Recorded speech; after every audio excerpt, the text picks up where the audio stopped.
All right, I'm going to start the spiel. We're a couple minutes early, but everyone probably knows the spiel anyway. But I want to get started pretty close to on time. So as I said, thanks for giving up your free time to join us tonight. I'm Sue Downey. I'm the Education Board and the Education Committee Board. No, I'm something on the INA board. And and this is part of our diversity series that we've been having webinars of, sponsored by Adventure Nannies. And I'm going to talk about them in just a second. But just as the, you know, the housekeeping of it all, I'm going to mute everyone once the session starts. But if you need to unmute yourself to ask a question or whatever, either feel free to like wave and our speaker Yvonne will call on you or will whatever, or you can unmute yourself. We just like to keep the muting on because of the background noise. Obviously, you probably all know all this now, right? And then feel free to keep your cameras on or off as you prefer. I know it's been a long day and sometimes the, you know, just trying to follow everything can be hard. But we are going to have some discussion at the end. So I would encourage you, if you feel comfortable at the end and want to join in some of the discussion, to jump right in, whether you're on camera or not. We'd love to have you participate in the workshop. I'm super excited to, people are still coming, so I'm going to keep just jabbering on for just a second. I'm super excited that we've been able to have this series on diversity topics. We have had quite a few, and if you've missed any of them, sorry, I had to turn off the notifications on my computer. So if you've missed any of them, feel free to go to the INA website and connect to our YouTube channel. They're all available there. They're all the webinars about the diversity series, as well as a bunch of COVID webinars that we did this past spring and summer.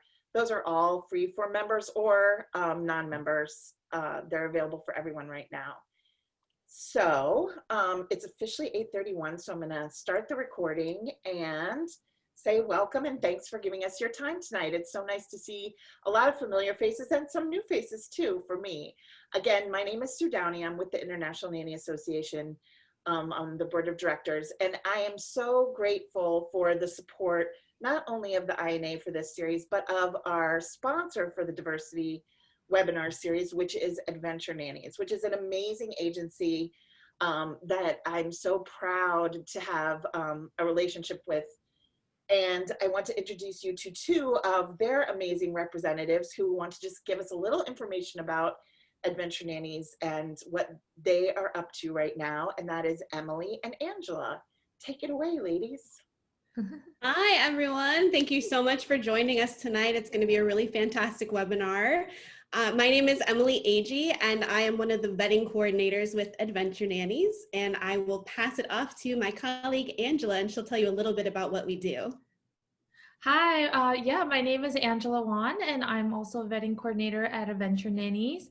And we wanted to briefly introduce ourselves today. So thank you so much for this opportunity and for your time. As vetting coordinators, a huge part of both of our jobs is to meet candidates from all over the country and from all walks of life and backgrounds. And we absolutely love our job and we love doing it. We are proud to work with such diverse candidates, and we know how incredibly important each of them are, and we're so proud to work with all of them, and they really do inspire and motivate us every single day at our job. Absolutely. And one of the things I would love to chat about is the origins of the nanny industry, which we know often comes from domestic worker roles that began in slavery. And to this day, we do know that there are quite a bit of inequities, from wage gaps to legal pay, that disproportionately affect people of color. So our industry right now has a really unique and special opportunity to address that head on. And something we love with Adventure Nannies and what we would want to do with our team is we provide free education to nannies. We really focus on raising awareness on what professional nannies should be paid. We talk about legal pay and provide resources about that. benefits, and all sorts of additional things that we really want to make sure people are educated on. We, as a company, have also contributed to the National Birth Equity Movement and Black Lives Matter and the Nanny Relief Fund, among a number of other local nonprofits that we're really proud of. Yeah, and there's still so much work to do in our industry and on a professional level and also on a personal level. And we just wanted to drop in and say that we appreciate and respect you so much and thank the INA Diversity Committee and Sue for putting these webinars together during a time when we all need to come together more than ever. So thank you again so much for your time and this opportunity to introduce ourselves today. Again, my name is Angela and my colleague is Emily Agee, and would love to turn it back to Sue and get this wonderful webinar started. Well, thank you, and thanks so much to Adventure Nannies and their support. So they'll, it's venturenannies.com. They place nationwide, which is important to know because not every agency does. So definitely give their website a check over. And they also provide a lot of continuing ed. So make sure that, that you connect with them for that as well. So now I have the distinct pleasure of introducing my new friend. I'm calling her that because I know that we're going to be friends. Yeah. Yvonne Davenport-Perkins, who is, I'm going to let her tell you a little bit about her background, but I just want to say from the get-go, you're going to love her and it's going to be a fun night. So Yvonne, take it away.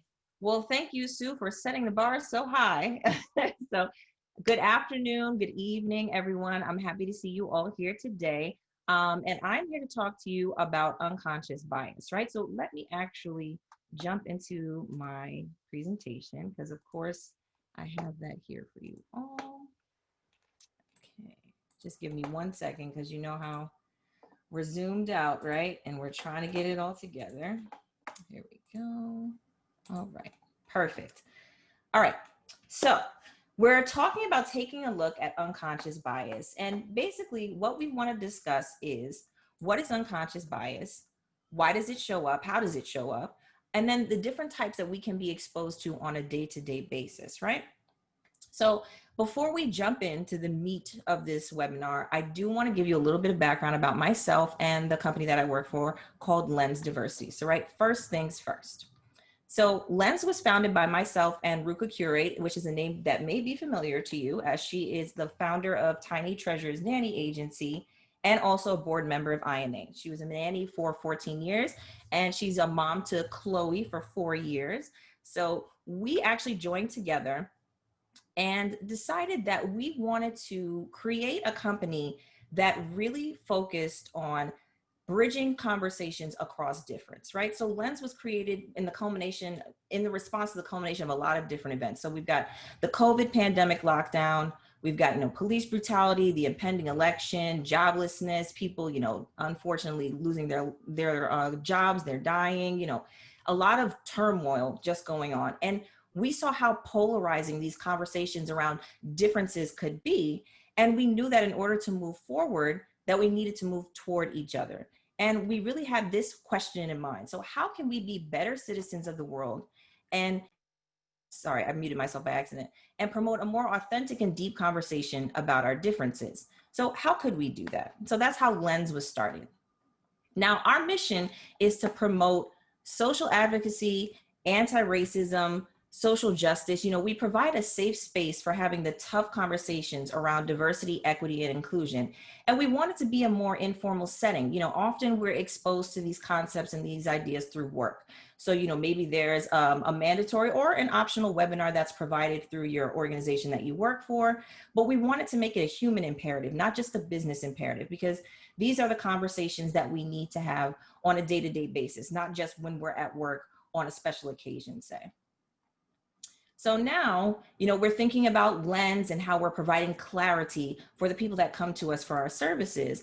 And the way we framed the conversation is that first, if you're talking about promoting anti-racism, advocacy, and social justice, you want to first learn. So you want to get the information, the knowledge that you need in order to change your perspective and possibly allow for a paradigm shift, because that's where it all starts.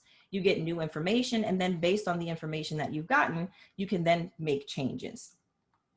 Moving forward, we wanted to be able to empathize, right? So we want to be able to hear from people across difference, hear their stories, and not necessarily respond with, but what about, and not all, but to say, I hear you, I see you, and I'm here for you, to really allow people to tell their own stories. Next, we want to normalize these conversations. We don't want them to be conversations that are taboo or are only had in certain, areas, like only had at work, or I only speak about these things with my family or only with my friends. Like, we want to normalize these conversations across all different types of relationships.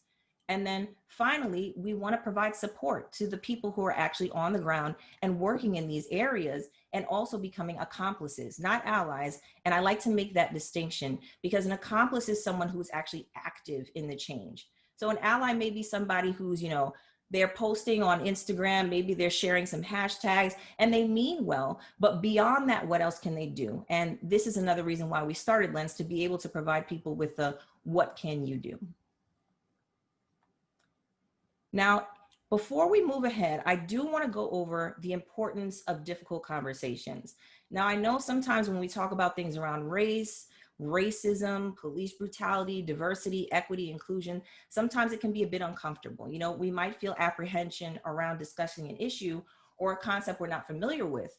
Or on the flip side, we might say, I feel really strongly about this, and I don't know that some people may be turned off by, my thoughts or my ideas. But that's why Lens was created, to provide a space for others to speak about their ideas, their beliefs, their confusions, their misperceptions around these concepts.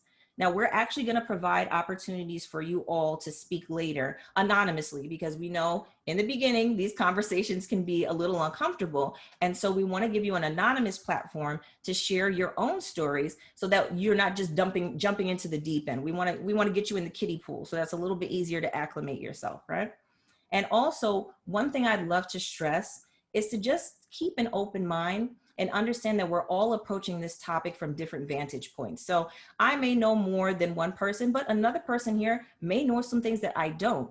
And so we all want to be mindful of the fact that we all have bits of information, but it's then coming together and sharing that information that can ultimately make the difference. All right, so a couple of ground rules just moving forward. Oh, and my slide is not advancing. One second. Okay, so a couple of ground rules. I want to share a note just on self-awareness. Now, I really love this definition of self-awareness, because it really stresses the ability to just take an honest look at the facts, just on the face of it, and not assign any value judgment. So it's not good or bad, it's not right or wrong. It just is what it is, right? And so that's what we need to start with, is just being aware of where we are specifically in reference to this conversation. So some people might have attended a seminar around diversity and inclusion, and there may be some individuals here that have never done this before. So we all just need to be mindful of where we are and also where we want to move forward to. So our agenda is going to be very good, because I know that it's, a late night, and I don't want to keep you here for very long, but we're going to talk about, as I said before, understanding unconscious bias. So defining it, talking about why it happens and how it happens. And then we're going to dive into some different types of bias that we may experience on a day-to-day basis. So some things that you realize happen, but you never really had a name to assign to it, we're going to talk about some of those today. And then finally, we're going to have a call to action, because we want to then provide you with the steps going forward for how you can make change and really get yourself involved in this type of conversation. Now, I do want to have some guidelines for just to start off before we really jump in. And I want to ask that you all be present. I know that not everyone has their camera on, but I'm hoping that you're all listening and tuning in, making sure if you have any questions, please raise your hand, share it in the chat. Sue, if you could just let me know if we have any questions come in, then I'll be more than happy to answer them. Also, be yourself. Don't be worried about what you're going to say. This is a safe space here where we really want you guys to share your thoughts. And if you don't, no question is a stupid question. I don't want anyone to say this is a stupid question, but just ask the question and put it out there, right?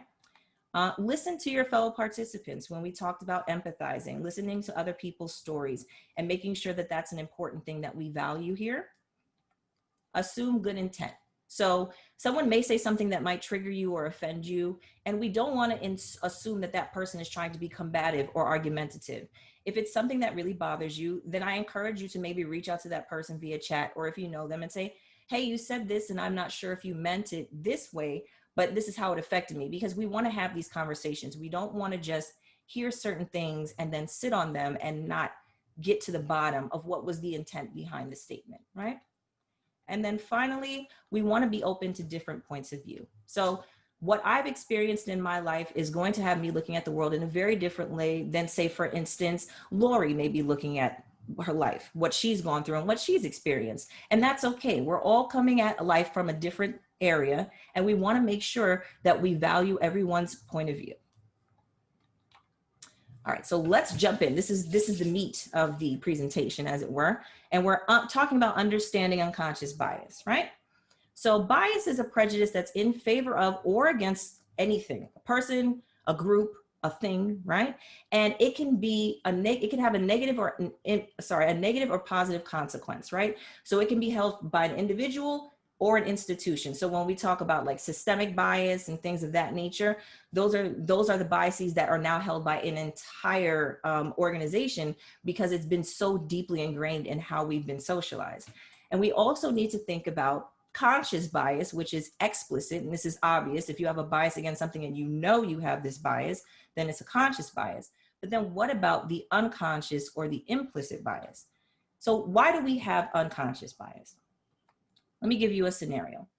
So imagine you're a primitive human on the plains of Central Africa. You happen to look over your shoulder and you see a lion who's crouched in the grass. Now, based on prior knowledge and personal experience, you're trained to know that this is a dangerous animal and you run, rightly so. Primitive humans needed to assess threats quickly and correctly in order to survive. And that's what our brains are hardwired for. So lion equals danger, run. That's how it all works, right? Now, Daniel Kahneman, he's a psychologist and a writer, and he's well known for his book called Thinking Fast and Slow, where he talks about the system 1 and the system 2 brain. And the system 1 is very much like this scenario. It's fast, it's intuitive, it's emotional. You see the lion, you run.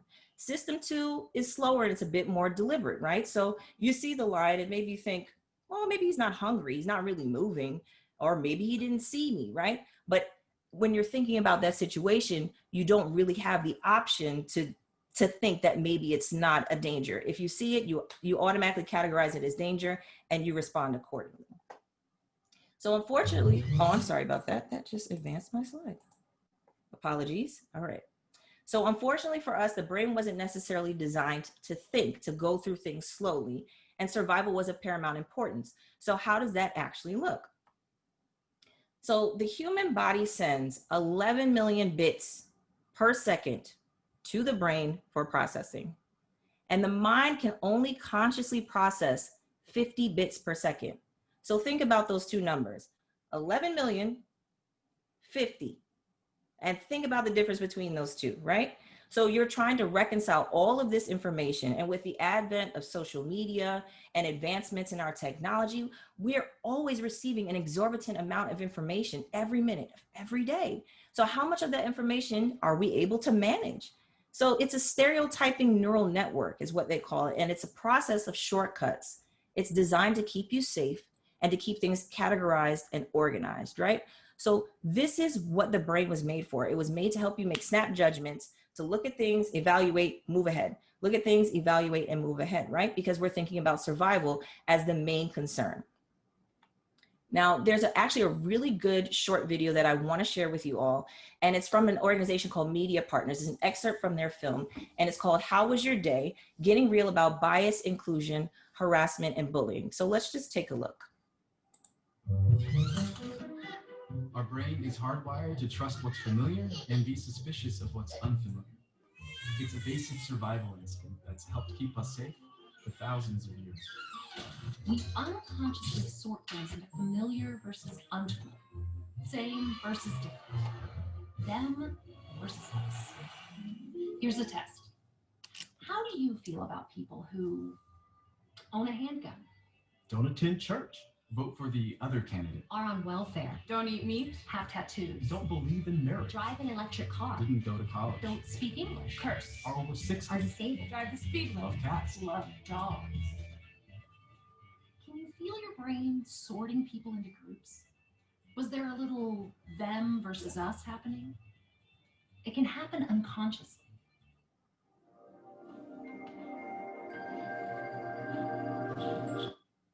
All right, so that's a very quick video, but it really gets to the heart of what we've been talking about thus far, that we have different reactions to things that we hear. Like they said, for people who own guns versus people who don't, what do you think about that?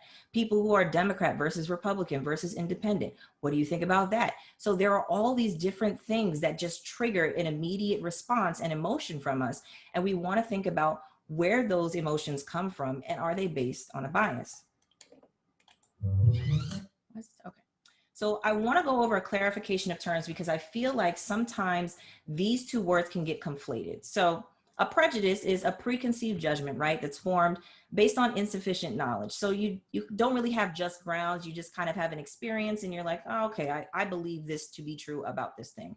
Now, a stereotype is then a blanket image that's applied to all of a person or thing based on those preconceived notions. And what's important to note here is that those prejudices lead to stereotypes. And then those stereotypes can affect a whole group of people. Now, they're a byproduct, obviously, of our exposure to other people, our experiences, and then also through what we see in the media, what we read about in books and articles, or what we hear from trusted sources, you know, the news, or sometimes if you read the paper or different magazines. So it's all based on what we're consuming every day. Now, here are some common stereotypes I think many of us have heard over the years, right? So 1, people who wear glasses are smart, okay? All women have a maternal instinct, okay? Men don't know how to cook. People who play video games are lazy. And girls aren't good at math, science, or sports. Now you can take your pick or all 3 of those, but I know that when I was raised, it was really ingrained in me just through my interactions at school, especially in elementary and middle school, that girls weren't really good at math. And then I realized about the age of 34, when I had been working at my previous job for about 10 years, that I was actually really good at math because my primary function was accounting and bookkeeping. Where did that come from? But I had really ingrained it in my head. I had a narrative, a whole narrative going on saying I was no good at math. And that might have been the reason why I failed some math classes. But we see how these stereotypes even affect our own perceptions of ourselves, right? So on the next slide, I want to hear from you and your experience, right? So what are some common stereotypes that you've heard? Now for this, you're going to take out your phone and you're going to go to www.menti.com. You can also do this on your browser as well, since you're on a computer, but however you're logged in, whatever's easiest for you. So once you get to menti.com, you're going to use the code 3803912, and it's going to take you to this question, and you can tell me common stereotypes that you've heard, and it's completely anonymous. So type whatever it is, whatever you've heard, something that's affected you or something that maybe you used to believe but don't anymore. Let me know. I think next time I do this, I'm going to have some Jeopardy music, Sue, to have a little something to break up the silence. No, you should just sing for us, right? Oh, like, no. You said that to the wrong person because I love karaoke. I am not going to sing, but yes, menti.com, and just type in whatever comes to mind. Okay. So we already see some answers coming up.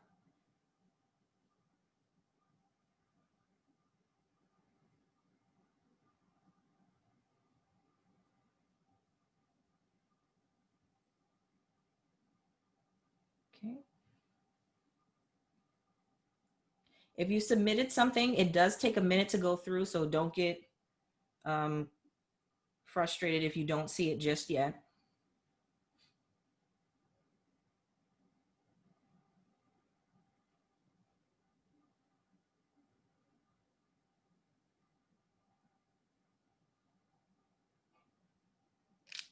All right. give you guys about a half a minute more just to enter some things here. Yep, see some things coming through. All right. Thank you for participating, everyone. This is great. Okay, about 20 seconds left if anyone wants to share more.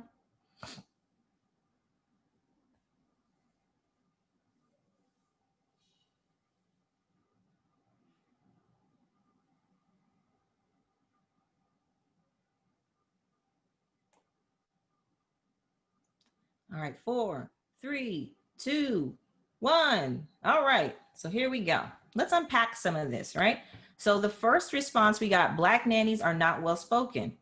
That's a stereotype, right? I'm sure there are plenty of Black nannies who are very well-spoken and some nannies of other ethnicities who are not. It depends on your upbringing, your exposure. Is English your first language? If it's not, then you may have some issues with speaking English. Tall people are good at sports. Always hear that. If you have a tall kid in your family, also if you're in a Black family and you have a tall kid, oh, are you going to play basketball? Maybe they don't really like to play basketball, but that is a stereotype. Fat people are lazy, right? That is not true. There are skinny people who are lazy. I'm one of them. So boys don't dance. Boys don't dance. My husband, I think he believes that, but I know that's not true. I know that boys dance. Women are emotional, right? So I know some women who are not emotional at all. There may be some women in the audience who are also not emotional and don't like to be put in that box. Then when they get upset, it's like, oh, she's emotional. No, she's not emotional. She's just upset and she's expressing that. Only Asians work at nail salons. That's another stereotype, right? Black people can't swim. So these are all common stereotypes that we've heard or we once believed on our own. And it really affects how we interact with these different types of people, okay? So now let's look at the different types of bias that we experience and that we can actually tap into without even knowing. So this is a cognitive bias codex, and it was developed in 2016 by Better Humans in their effort to create like a cognitive bias cheat sheet. And I'll actually share some of these links with you in the chat area at the end of this session. But it basically separated all of our biases into 4 quadrants, right? So what should we remember? And remember, these biases are all shortcutting certain things so that we can get to the answers that we want quicker. Too much information, not enough meaning, or need to act fast. Now, there are over 100 different types of biases here, and there would never be enough time to discuss these in detail. But it gives you an idea of all the different kinds of bias that we can experience. For the interest of time and for preserving our sanity, we're only going to talk about 5 types of bias, right? So we're going to talk about in-group versus out-group, blind spot, confirmation, anchoring, and halo versus horn, okay? So now this first one is in-group versus out-group, right? It's also called the insider-outsider bias. So in-group refers to favoritism towards one's own group. And of course, out-group refers to favoritism toward those different than one's own group. So I like people that are in my group and I gravitate toward people like me, or I root for the underdog, the outsider, or the other, possibly because I have been treated as the other also. And so that's who I identify with. So just as an example, I'm at the park with my children. I have 3 rambunctious boys and one that just recently started walking. So now they're all mobile. Now they're all dangerous. And I gravitate toward Black mothers like myself or white mothers not like myself to chat with and have our children play together. But it depends on which of these biases I hold closer, the in-group versus the out-group, right?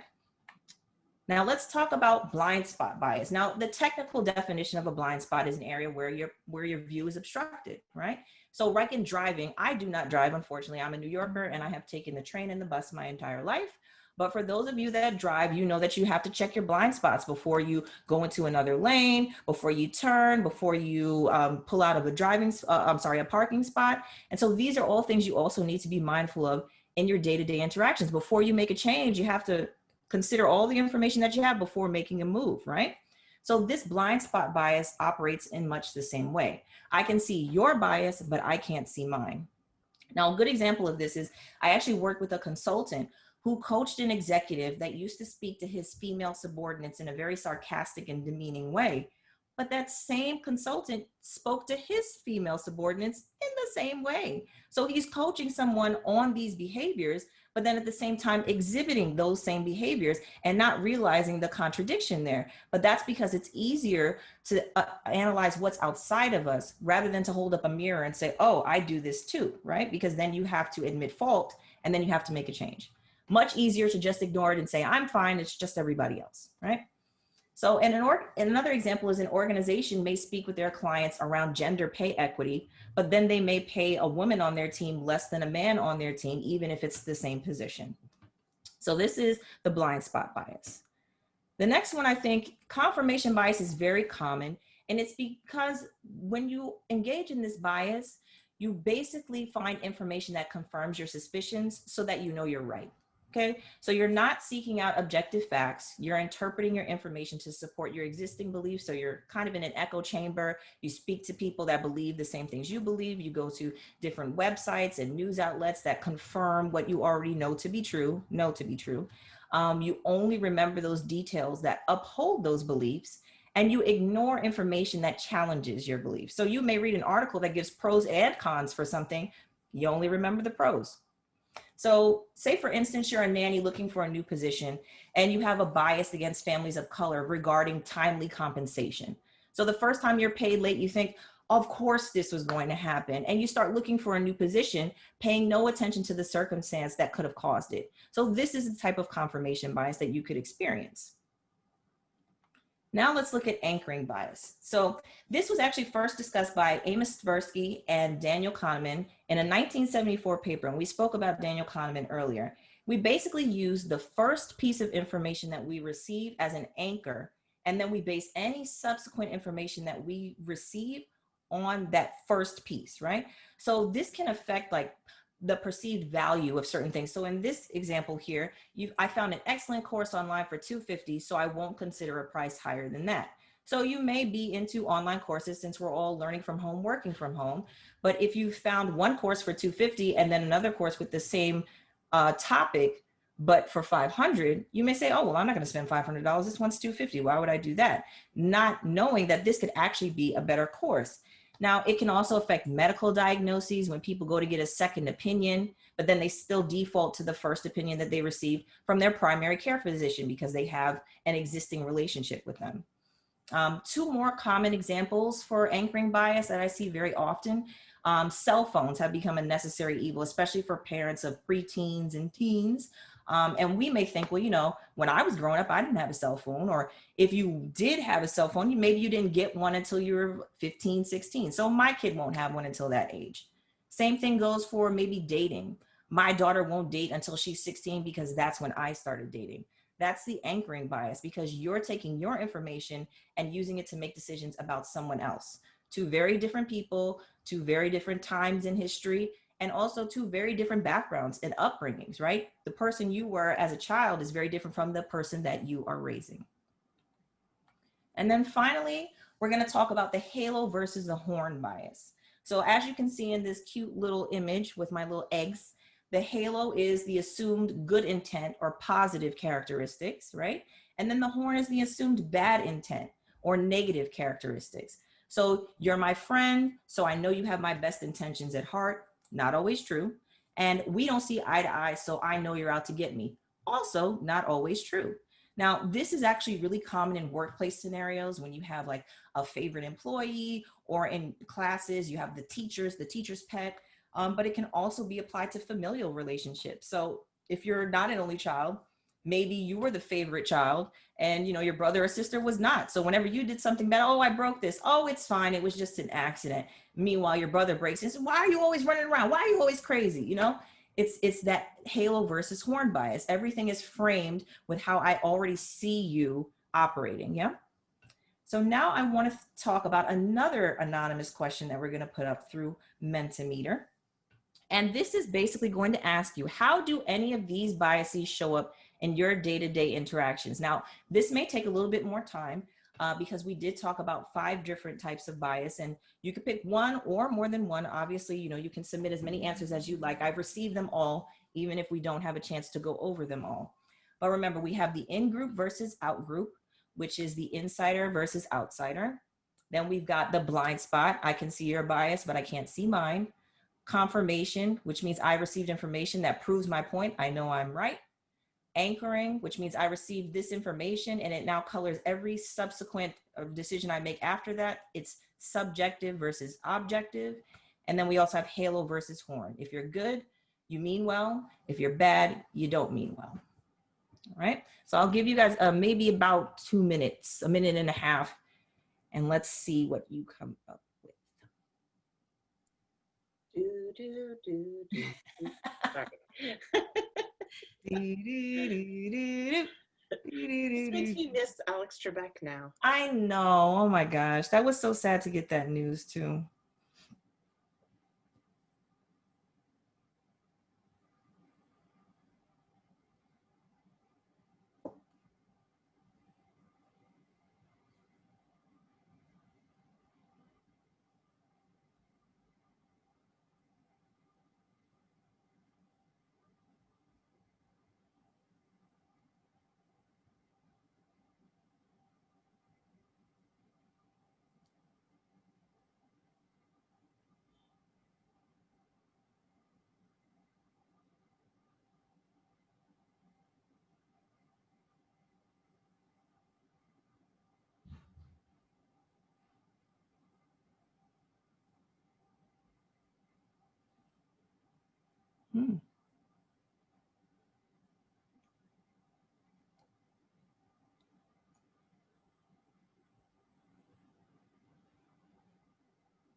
Okay.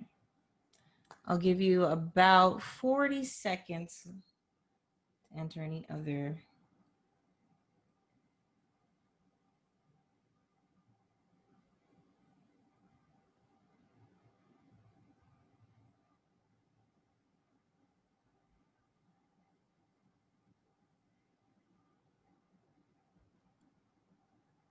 Yvonne, what are the types of biases again? Anchoring, halo versus horn. Right. Confirmation bias, that basically confirms what you know to be true. Blind spot, like I can see your bias, I can't see mine. And then the in-group versus out-group, or insider versus outsider. Okay, thanks. Mm-hmm.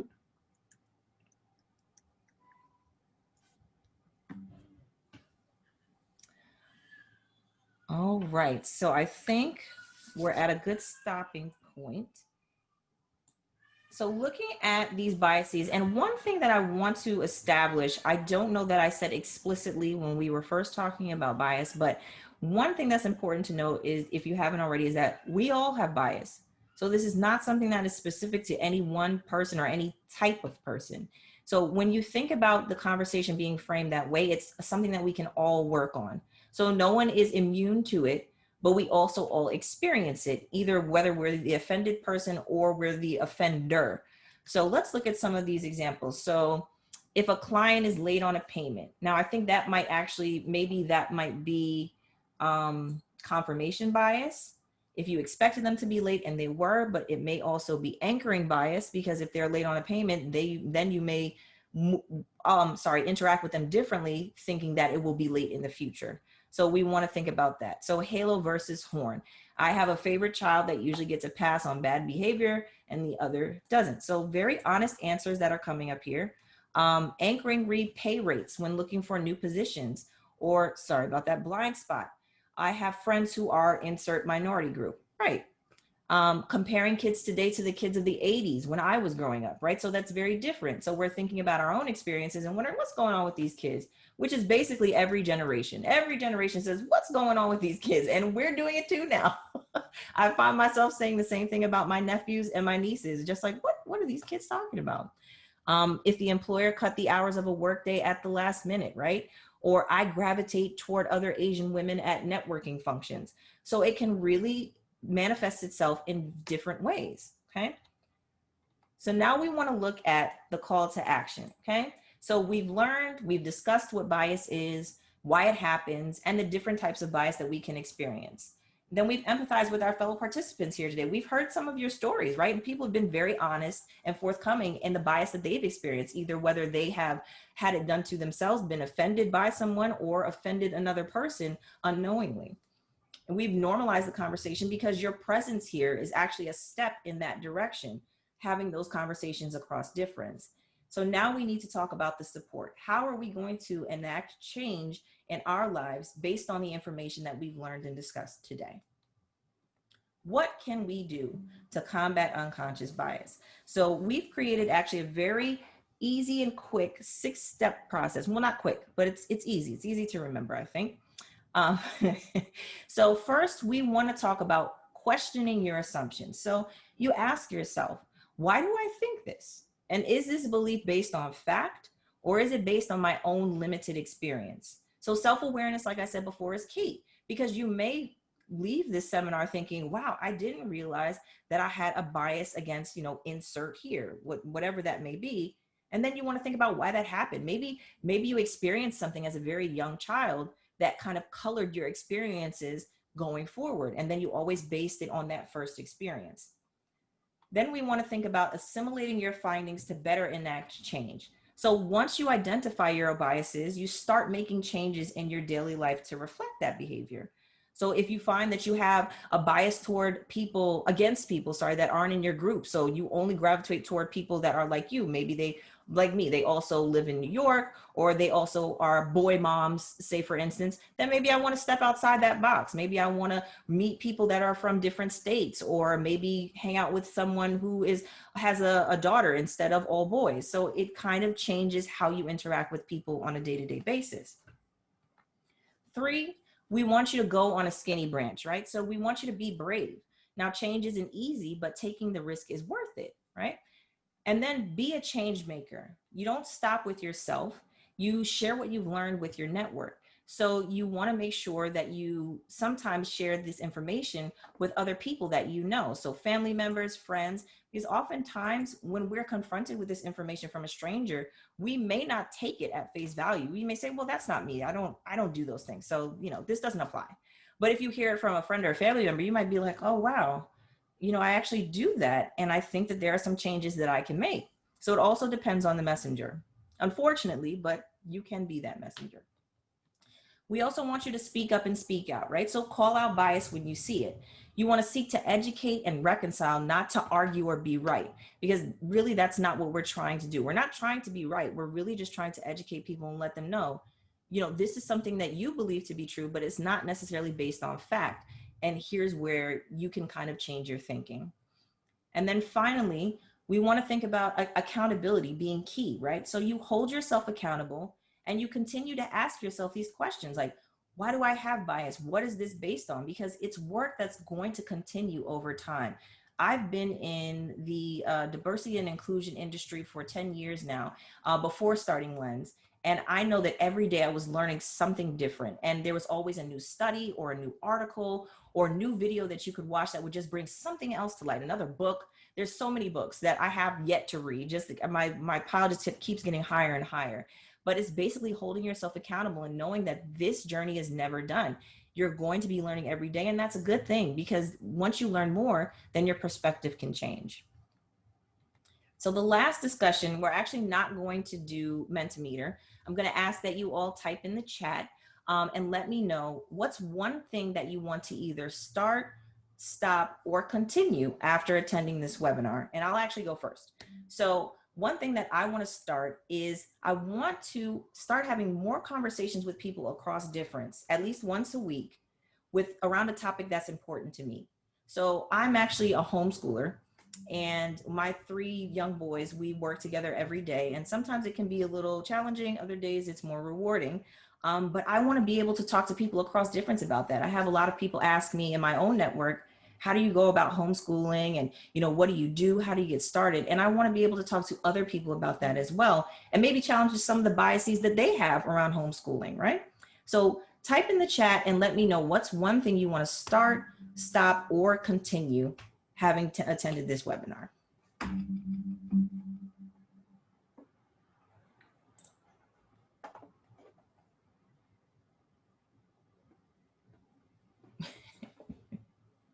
I want to stop getting mad at my husband playing video games. That's fair. That is very fair because we're all in the house and we're all trying to de-stress. And that may be one of the ways that he de-stresses is to play video games, right?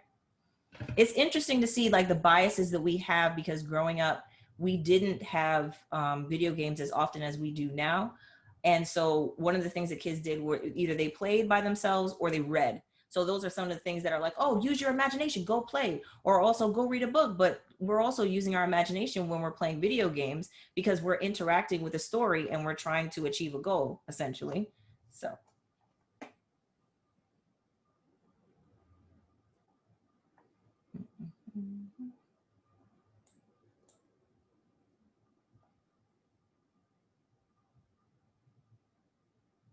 Okay. I want to start having more conversations with coworkers about biases we might have when we're screening nanny applications and candidates. Now that's really important as well, because you also want to think about people's names, right? Whether they have names that are hard to pronounce. Is that something that triggers or signals something to you when you're looking at it? When you're thinking about where a person went to school versus another person. You know, all those things make a difference. And also even in thinking about how you word a job description and what you're looking for, certain signifiers that would exclude some people and include others. All right, I want to continue checking myself on bias when I form an opinion. It's important for me to recognize where I'm being biased. I'm trying to unlearn unconscious bias formed from systemic racism. Thank you so much, Christine, for sharing that. Because like we said before, it's a conscious effort and it's work. It's going to be every day. And sometimes, you know, you may say something and, you know, you may offend someone, but you always have to follow up with, you know, I'm new to this, I'm still learning. And if I offended you, please let me know, let us talk about it. We have to be able to open the lines of communication and make sure that this is not something that just gets swept under the rug. So people start making their own assumptions about what you mean and the type of person that you are. All right, I want to go out on that skinny branch a bit more. That's also a good one. Okay, good. I like to see that. All right. So this is unfortunately the end of our webinar, but I do want to thank you all for coming here today and listening to me blather on about bias because it's one of my favorite topics to talk about. And I hope you've enjoyed everything. I think I'm also going to be providing the information for our website. It's not yet live, but you can sign up to be added to our newsletter and you'll receive updates for when the website goes live. And we also have an infographic that we can send to you that's basically a very nice capture of what we learned today. So what unconscious bias is, how it shows up, and what we can do to combat unconscious bias. So it's been a pleasure speaking with you all. We want to open up the floor for questions. If anyone has any questions they'd like to ask, please let me know. And Sue, I'll give the floor back to you and I'll enter that information in the chat for you all. Excellent. And Yvonne, would it be fine? I know there's some agency owners on here who may want to share that on their social media, the infographic. Is that sure. fine for people to share? Yeah, that's fine. That's fine. Terrific. I love content. So if anybody has any questions or wants to share any of their journey with unconscious bias or share anything, this is definitely a safe space if you want to ask a question or struggling with something or want to share a success story. I love to hear those too. So I will let anybody,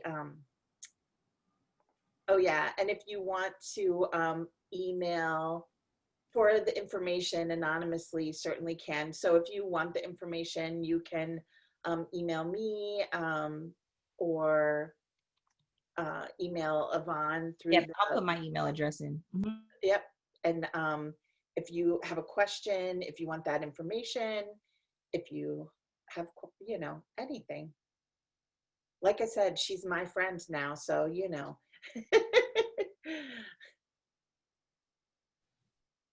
Can we just talk instead of type?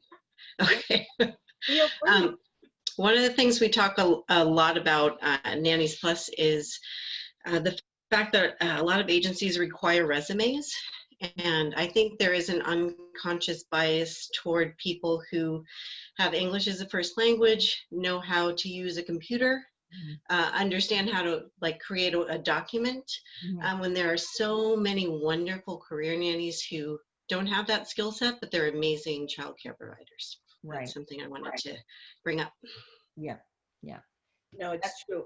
Thank you so much, Joy. I mean, that's actually a conversation that Sue and I were having about having a conversation also around the hiring process when we're looking for nannies, like how we word job descriptions, what exactly it is that we're looking for, and also being more inclusive in the words that we use to, let people know that this is open to everyone, not just to a specific group of people. Like you said, people who speak English as a first language or have computer proficiency. Those are all things that can be learned. But being able to connect with a child or have a good rapport and a good attachment when you're watching someone else's children during the day, I feel like that would be more important than whether you could make a document, but that's neither here nor there. For most jobs, that's so true. Yeah. Right. Well, and it's interesting to me because one thing that talk about bias and like getting out of your blind spot is sometimes we don't even know the things we do. I know with Nanny Palooza, the conference I do, when I was trying to make it more inclusive and more broad, there were things I didn't even think about. And one of those was that most of the nannies that were trying to register were registering on cell phones as opposed to a computer or a laptop, or that a lot of nannies, especially in the New York market, they're not always comfortable with credit cards and using a credit card to pay for things. And so it took some of them telling me, listen, we want to pay you this way. And it's not it's just like you don't even think about it sometimes. And so having somebody bring it up in a webinar and like, oh, you should think about it this way or whatever. So helpful. Oh, one thing I did forget to mention, and let me not, I would be remiss if I didn't include it. For those of you that wouldn't mind taking just a few minutes, I have a quick survey that I wanted to submit just to get some feedback from you all about the seminar, whether you enjoyed it, how you'd rate it on a scale of 1 to 10. I just pasted it into the chat, and it's just 3 quick questions. If you could take a few minutes and just fill that out for us, that would be great, because we always use our feedback from our clients to then inform our seminars and make any changes if necessary. That's great. Does anybody have anything else they want to share or question? All right. Well, Renee is her first time at an INA webinar. Yay, thanks for coming. We want to thank you for giving up your time for this important topic. We hope to have Yvonne back. If you have suggestions of topics or things that you'd like us to explore more on this arena or any other arenas that would be helpful to you, please let me know. You can email the International Nanny Association and they'll get it to me. And I want to thank Yvonne for this great information and for handling it so sensitively, because it is difficult sometimes. And I want to thank Emily and Angela for being here, and thanks to Adventure Nannies that made this series possible with some financial support. And again, adventurenannies.com. Their information is in the chat as well, and reach out to them if you have questions about what they do. And join us again. Our next diversity webinar is December 5th, I believe. And it's going to be the general topic that we're sort of nailing down. We're going to be talking with a doula who works with Black families about the disparity in the experience for Black women giving birth versus white women, and some reproductive, oh man, the words are always so hard for me. But reproductive social justice issues and things like that, and some of the work that she does and how we can get involved, and just learning more about that. So thanks very much, and we'll see you again another time. Thanks, Yvonne, so much. Of course. Thank you all so much. Have a good evening.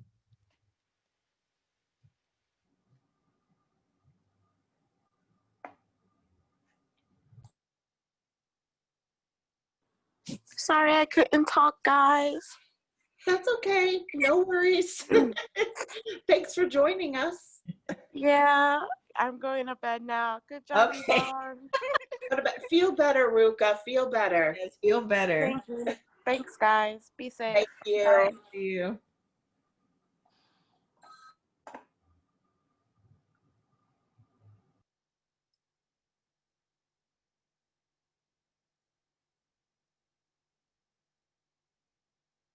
I was wondering if I should wait until everyone.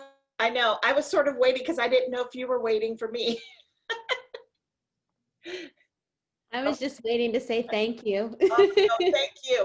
Thanks for being here tonight. It's always nice when somebody can represent the agency better than just me blathering on. So thank you. Well, we're so appreciative of it. Thank you so much to both of you. I hope you have an amazing rest of your night. Thanks. It's so nice to meet you. I'm sure I'll meet you again soon.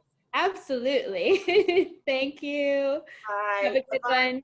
You're frozen, so I don't know if you're still there, but if you need me. Thank you, Yvonne, for a fabulous webinar, very informative. I'm driving and I couldn't participate better, but I listened to everything and just wanted to say how amazing this experience was. Oh, Stanley Park you. Nannies. Thank you so much, Rima. Is it Rima? Is that right? Yes, it's Rima.